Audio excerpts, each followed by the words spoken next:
আসলাম, tata সবাইকে। চলো এবার ভিতরে।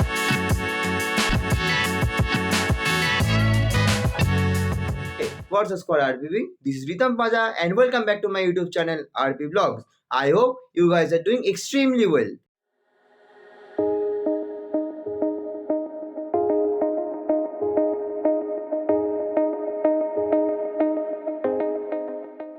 Today is 25th of November 2023. আপনারা দেখেছিলেন যে আমি 23 তারিখ কলকাতায় ফিরেছিলাম, একদিনের জন্য কলকাতায় ছিলাম, আবার আজকে হচ্ছে বেরিয়েছি 25th-এ। আজকে আমি যাচ্ছি একটা নতুন শহরে আমার চাকরির জন্যই, সেখানে আমার আপাতত পোস্টিং দিয়েছে। তো শহরটা কোনটা একটু বাদে বলি, যখন আমি এয়ারপোর্টের দিকে এয়ারপোর্টে গিয়ে পৌঁছবো। আপাতত আমি আমার ক্যাব বুক করে নিয়েছি, ক্যাব আসছে 5 মিনিটের মধ্যে। এখান থেকে আমি এয়ারপোর্টের জন্য রওনা দেবো। আর এবার আমি আমার যে বৃষ্টি এসে দেখেছিলেন, ওই সাথে ও আর আমি যাচ্ছি, বাবা মা যাচ্ছে না। ও দুজনে একসাথে একই লোকেশনেই পড়েছে। আরও অনেক বন্ধু বান্ধবের পড়েছে, যেটা আগের দিন আপনাদের বলেছিলাম। তারা এক এক করে সব এসছে বা কেউ আগে চলে গেছে। সো সেটা সেখানে গিয়ে দেখাবো আপনাদেরকে, কারা কারা এসছে বা কারা কারা আসতে চলেছে। প্লাস পিজি হান্ট করা, প্লাস নতুন শহরটাকে এক্সপ্লোর করা, প্রচুর মজা হবে। আরও ভালো ভালো ব্লগ আনবো আপনাদের জন্য। আর শহরটা কোনটা আপনার গেস করতে থাকুন। আমি ওখানে শহরে পৌঁছে বা এয়ারপোর্টে পৌঁছে কোথাকার ফ্লাইট, সেটা দেখলে অবশ্যই আপনারা গেস করে নেবেন যে আমি কোন শহরে যাচ্ছি। তো চলুন আর কথা না বাড়িয়ে তাড়াতাড়ি বেরিয়ে পড়ি। ক্যাবটা আসছে, আমার ফ্লাইট আছে রাত 9:15-তে। সব কিছু ওয়েব চেক ইন করে নেওয়া আছে, তো অসুবিধা কিছু নেই। তো চলুন বেরিয়ে পড়ি, গিয়ে কথা হচ্ছে আপনাদের সাথে। ক্যাবটা আসুক, ক্যাবে সব লাগেজগুলো লোড করি, তারপর কথা বলছি আপনাদের সাথে। সো গাইজ, আমি বেরিয়ে পড়েছি আমার এয়ারপোর্টে উদ্দেশ্যে। 5টা মোটামুটি বাজে। তো ক্যাবে করে বেরিয়ে পড়েছি, এবার যাচ্ছি এয়ারপোর্টের দিকে। চলুন যাই আস্তে আস্তে। এবারে যেতে আর করে কথা বলছি। আবার এই চেনা শহরটা ছেড়ে যাচ্ছি নতুন শহরে। সো আবার সে একটা মনের মধ্যে কোথাও একটা যেন একটা ভারী পণ এসে গেছে যে আবার ছেড়ে যেতে হচ্ছে। দুদিনের জন্য এসেছিলাম নিজের চেনা জায়গাতে, আবার যাচ্ছি। সো এটাই লাইফ। তো চলুন দেখা যাক এবার। হ্যাঁ, একটা তবে এক্সাইটমেন্ট আছে, যারা নতুন শহরে যাচ্ছি, সেই শহরটাকে এক্সপ্লোর করবো, নতুন নতুন জিনিস দেখবো, নতুন নতুন মানুষের সাথে কথা বলবো। সেটারও যেমন একটা এক্সাইটমেন্ট আছে, তেমনি নিজের চেনা শহর, চেনা মানুষজন, চেনা জায়গা, চেনা হাওয়া, সব কিছু ছেড়ে যেতে একটা অন্যরকম মানে একটা অদ্ভুত ফিলিং হচ্ছে। চলুন যাই এবার আস্তে আস্তে।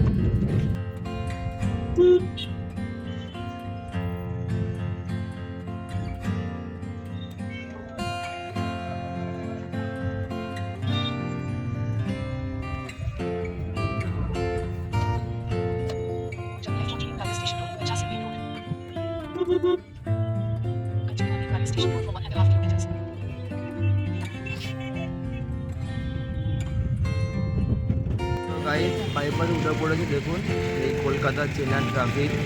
এই ট্রাফিকটাই সব থেকে বেশি মিস করি বাইরে গেলে। কলকাতার রাস্তায় বেরোলে একটা ট্রাফিকের বাইরে কিছুই নেই। মানে আপাতত ভুবনেশ্বরে ছিল না। ওর হায়দ্রাবাদে কেমন হবে যায় না, কিছুটা দেখা যাবে। ও আচ্ছা, হায়দ্রাবাদ বলে দিলাম। ঠিক আছে, তো আমি যাচ্ছি আপাতত হায়দ্রাবাদে, আমার পোস্টিং হচ্ছে ওখানে দিয়েছে। সো সেই জন্যে আমি ওখানে যাচ্ছি হায়দ্রাবাদ। আর আপনার বলেছিলাম এয়ারপোর্টে গিয়ে বলবো, বাট এখানে বলতে বলতে আপনাদের বলে দিলাম। তো সো হ্যাঁ, আমি হায়দ্রাবাদে যাচ্ছি। চল এবার যাই আস্তে আস্তে এয়ারপোর্টের দিকে।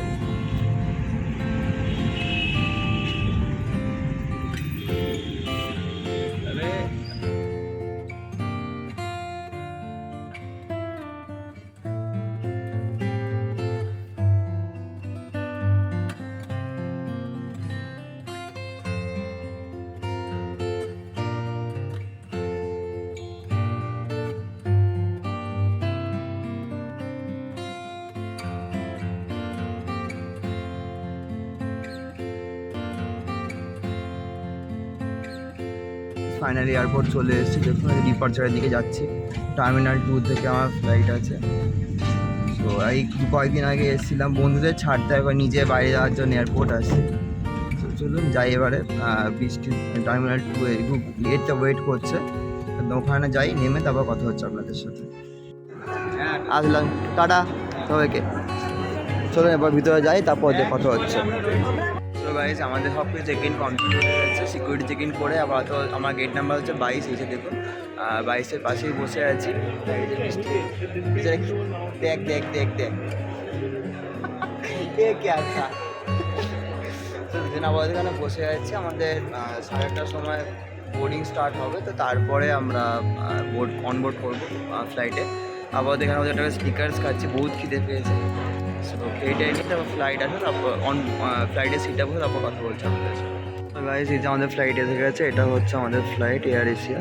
আর তখন তো এখানে বসে কন্টিনিউ দেখুন এগুলো, এখানে জেট, এখানে চার্টার ফ্লাইটগুলো দাঁড়িয়ে আছে, এখানে আরও অনেক অন্য ফ্লাইট রয়েছে। এখান থেকে দেখুন অলরেডি একটা ফ্লাইট ল্যান্ড করছে, এই যে ল্যান্ড করছে একটা ফ্লাইট। তখন তো এটাই বসে বসে দেখছি, আর কন্টিনিউ এই যে ব্যাগেজগুলো নিয়ে যাচ্ছে, বাসগুলো আসছে, তো এইগুলি বসে বসে দেখি, তখন থেকে এনজয় করছি। প্লাস বা আমার সাথে বন্ধুর সাথে আবার কথা বলছিলাম বসে বসে আপাতত, আর এও বসে কথাই বলছে।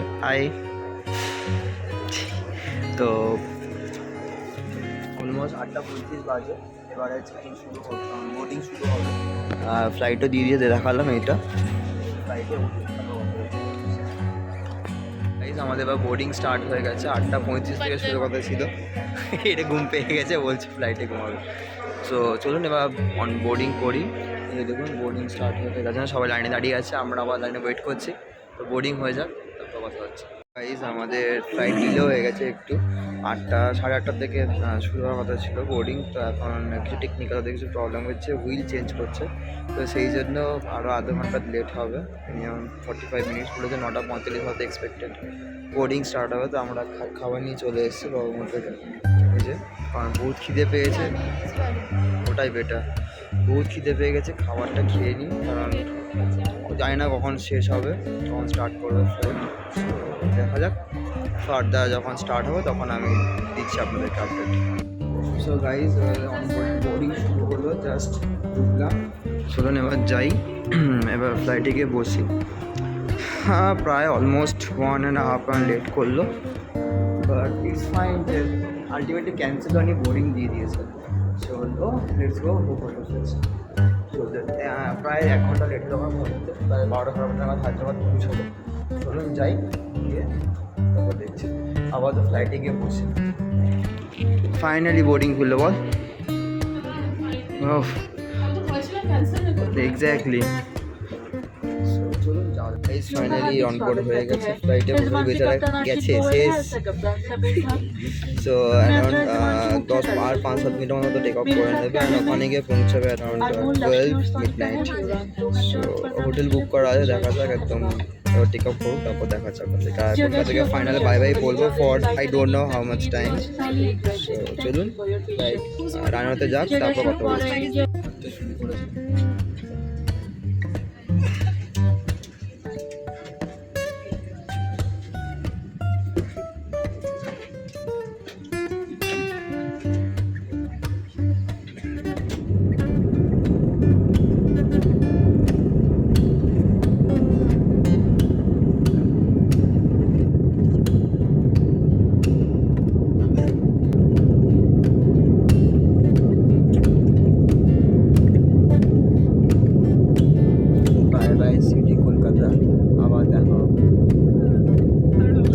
লাগছে ভাই, কি সেরা লাগছে। বাই বাই বাই, আমার সফর কলকাতা, বাই সফর কলকাতা, বাই বাই। কি ওয়ান্ডারফুল লাগছে।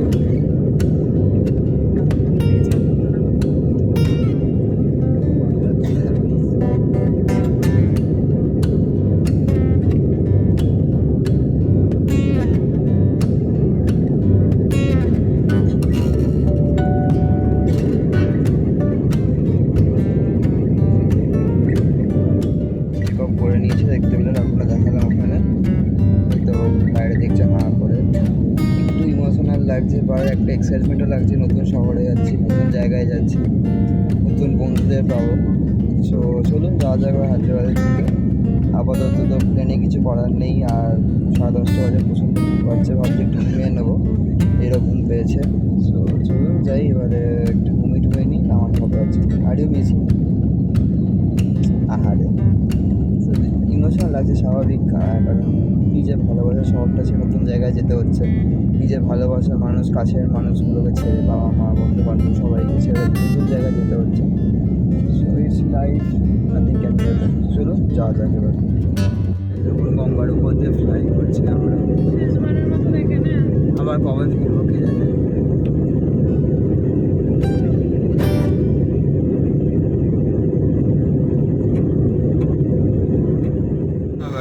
প্রায় 1 ঘন্টা মতো হয়ে গেল ফ্লাই করছি। 1 ঘন্টা হতে যায় আর কি। 10টা 10:30 নাগাদ টেক অফ করেছিল।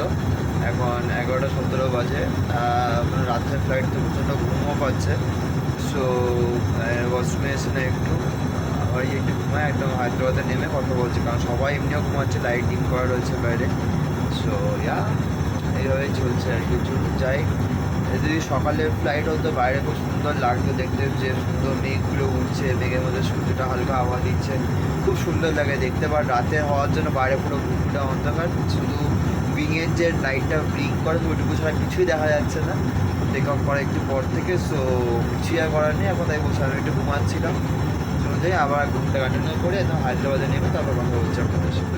बत्तियों का प्रयोग कर सकते हैं। धन्यवाद। Dear guests, the cabin lights will be dimmed. If you want to read, please switch on the reading light located on the panel above you. Thank you. So guys, হায়দ্রাবাদের first clinic দেখা গেছে।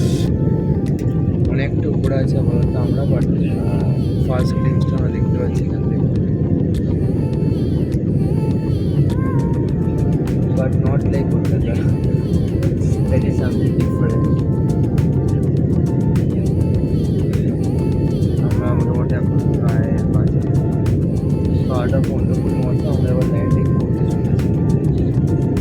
এটা maybe কোনোটা হয় বা কোনো bridge,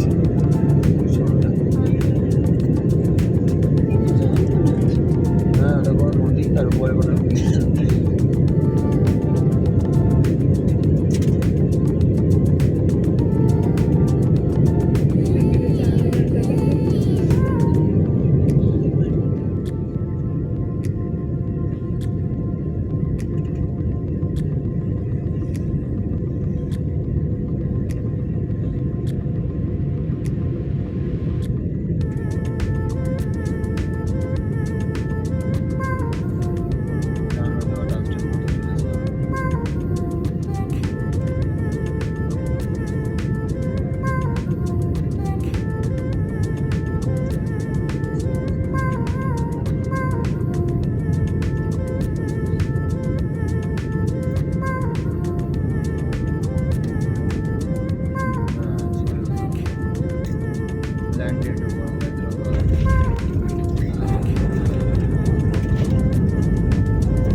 नमस्कार, राजीव गांधी अंतर्राष्ट्रीय हवाई अड्डे हैदराबाद में आप सभी का स्वागत है। आपकी सुरक्षा को ध्यान में रखते हुए आपसे निवेदन है कि कृपया अपनी कुर्सी पर बैठे रहे और अपने मोबाइल फोन का उपयोग कर सकते हैं। सामान कक्ष को खोलते समय सावधान बरतें। आपसे निवेदन है कि विमान से निकलने से पहले अपनी सीट ऑफिसर ओवरहेड कंपार्टमेंट की जांच कर लें, ताकि आपका कोई भी जरूरी सामान जैसे कि वॉलेट, पासपोर्ट या इलेक्ट्रॉनिक उपकरण विमान में न ले जाए। हमारे सभी अतिथियों की सुविधा के लिए हम आपसे अनुरोध करते हैं कि अपने सामान को दोबारा जांच लें। इससे सही यात्रियों के साथ बैग बदल जाने की संभावना नहीं रहेगी। হায়দ্রাবাদ আবার যাচ্ছি, বাসে করে হচ্ছে এয়ারপোর্টের ভিতরে, যে ওখান থেকে কিছু নিতে হবে, কারণ ব্যাগগুলো ভিতরে রাখা আছে, কিন্তু বাসে উঠে যাই তারপর অটো করবো। গাইজ, আমরা হায়দ্রাবাদ এয়ারপোর্টে চলে এসেছি। দেখুন একটা বেশ সুন্দর এখানে দেওয়া, আর এটা ডোমেস্টিক অ্যারাইভাল, যেটি আমরা দাঁড়িয়ে গেছি আপাতত। তো এবারে এখান থেকে গাড়ি নিয়ে হোটেলে যাব। হোটেলে গিয়ে একটা কথা বলছি, প্রচণ্ড টায়ার্ড, প্রচণ্ড ফিল করছি, এও তো গেছে সারা প্লেনে ঘুমিয়ে ঘুমিয়ে এসছে। চলুন একদম হোটেলে যাই, হোটেলে গিয়ে কথা বলছি আপনাদের সাথে। সো গাইস, নতুন শহরে এলাম, পুরো রাস্তাটা যেমন ধুধু করছে, কেমন ঠিক আছে। আমার এয়ারপোর্ট থেকে আমাদের যেখানে জায়গা ওখানে হচ্ছে গাছিবলি, যেটা হচ্ছে যেখানে থাকবো, সেটা এখান থেকে প্রায় 27 কিলোমিটার, 30 কিলোমিটার মতো। এয়ারপোর্ট ট্যাক্সি নিয়ে নিয়েছি, এবার যাচ্ছি, শহরের মধ্যে চলে এসেছি এয়ারপোর্ট থেকে মোটামুটি। সোজা গাছিগুলো দেখালো বোর্ডে। সো চলুন এবার একদম হোটেলে গিয়ে কথা বলছি। নতুন শহর কেমন দেখি। কলকাতা যেমন হয় যে এয়ারপোর্ট থেকে বেরিয়ে পুরো চকচক করছে, জল জল। এখানে এয়ারপোর্ট দেখলেন যখন ল্যান্ড করছিলাম কিছুই ছিল না, পুরো ধুধু করছে চারদিক থেকে। তবে রাস্তাঘাট খুবই ভালো। সো চলুন একদম হোটেলে গিয়ে কথা বলছি আপনাদের সাথে। সেদিন এসে আমরা এই হোটেল রুমটাতেই ছিলাম আপাতত। সেদিন রাতে ঢোকার পরে আমি কোনো ব্লগ বানাতে পারিনি, পিজি খোঁজা অ্যান্ড অল, তারপরে বিভিন্ন রকম অফিসে কাজ ছিল, কালকে রিপোর্টিং করেছি, সব কিছু করে পিজি ফাইনালাইজ করে হয়ে গেছে। করে আমি আবার পিজিতে আজকে শিফট করছি, আমার তো অর্ণব রয়েছে। আর সেদিন রাতে মানে আলাদা হরিবেল এক্সপিরিয়েন্স হয়েছিল। সো ওতে দুটো রুম বুক করেছিলাম পরপর, মানে প্রথমে ওখানে একটা বুক করেছিলাম, সেটা ক্যান্সেল হয়ে গেছিলো, বললো রুম নেই। আমি আবার হায়দ্রাবাদে নেমে আরেকটা রুম বুক করলাম, এখানে এসে বলতে সেটাও রুম নেই। লাস্টে ওটা ঠিক উল্টো দিকে এই হোটেলটা ছিল, hotel Krithika inn. It's a amazing experience of this hotel. So like এই রাত 3টের সময় যখন হোটেলের রুমটা পেয়েছি না, মানে আহা, প্রাণটা জুড়িয়ে গেল। মানে নয়তো কী করবো বুঝতে পারছিলাম না, নতুন শহর, নতুন জায়গা। একদম এলাম, ফোন করলাম যে ভাইয়া রুম অ্যাভেলেবেল, বললো ওকে, দেন নিয়েছিলাম রুম। সো ইয়া, তারপরে এখন আমি আজকে অবধি বুকিং করে রেখেছিলাম, মাঝখানে দুদিনে হয়নি, দুদিন পর আজকে ব্লগটা আমি কন্টিনিউ করছি। সো ইয়া, এবার আমি এখান থেকে চেক আউট করে আমার পিজিতে আছে, চলুন যাওয়া যাক। ক্যাব অলরেডি এসে গেছে, তখন যাওয়া যাক এবারে। ইয়া, সো গাইজ আমরা এখন বেরোচ্ছি। আর এটা অর্ণব, সে আয়। আর এটা হচ্ছে এই হোটেলটাতে ছিলাম। আপনার when you guys will come here, you will meet the you will have this ভাইয়া, and the name is Krithika inn. It's a wonderful property and a wonderful experience. And Vaya, thank you for the amazing experience. Yeah, next time we'll meet you only again. And আমি অবশ্যই এই হোটেলটা আপনাদেরকে recommend করছি। আপনারা যখনই আসবেন এখানে থাকতে পারেন, একদম গছিপল্লির র্যাডিসন ইনের পাশেই। সো এখন লেট হয়ে যাচ্ছে, আজকে বেরিয়ে পড়ি একদম পিজি দিয়ে, তারপর কথা বলছি আপনাদের সাথে। বাই ভাইয়া, and thank you. This was the property. So চলুন বেরোনো যাক। ধর, বাই ভাইয়া। গাইজ আমরা এখন ক্যাবে করে যাচ্ছি হচ্ছে আমাদের পিজির দিকে। সো দেখুন, একদম আমরা মেন সিটি মাঝখানেই ছিল। আর এখন যেখানে আমাদের পিজিটা নিচে, সেটা একদম আমার অফিসের কাছে, একটা অফিসের কাছে। আমার অফিস থেকে একটু দূরে, কারণ এখানে আমার দুটো অফিস রয়েছে। দেখুন একদম কত সময় এখানে সিটিটা এখন ব্যস্ত সিটি সকালে। কিন্তু হ্যাঁ, এখানে রাত্রেবেলা বেশি ভালো লাগে, এটুকু আমি বলবো, কারণ প্রচুর লাইটিং আছে, ভালো লাগে জায়গাটা। দেখুন হায়দ্রাবাদ সেদিন সিটিতে রাত্রেবেলা আমি তো দেখাতে পারিনি, কারণ গুটগুটে অন্ধকার ছিল, রাত 3টের সময় কী বা দেখাতাম। সো এখন যাই, দেখুন যেখানটা আমরা রয়েছি পুরোপুরি একটা সল্টলেকই বলা যেতে পারে। মানে চারিদিকে শুধু বড় বড় বিল্ডিং, ওকে, অ্যান্ড লাইক বড় বড় কোম্পানি, রাজারহাট, সল্টলেক, এক্স্যাক্টলি পুরো ওই সাইডটা যেমন, এখানটা ঠিক তেমন জায়গাতেই রয়েছে। আর পিজিটা আমাদের সেরকম জায়গায়। সব থেকে বড়ো কথা, আমাদের যেখানে পিজির ঠিক উল্টো দিকে একটা সুপার মার্কেট টাইপের আছে, যেখানে সব কিছু পাওয়া যায়। সো সেখানে একটা খুব ভালো, আর এখানে একটা ডিমান্ডও দেখতে পাচ্ছি। সো আমাদের পিজি থেকে কাছেই হবে, 20-70 টাকা এখানে আসতে পারবো। চলুন যাই। কলকাতা ভাইব দিচ্ছে কিছুটা এই জায়গাটা দেখে। রাজারহাট নিউ টাউনের উপর ব্রিজটার তলাটা, এক্স্যাক্টলি করুণাময়ী থেকে রাজারহাট যেতে যেটা না, পুরো সেম।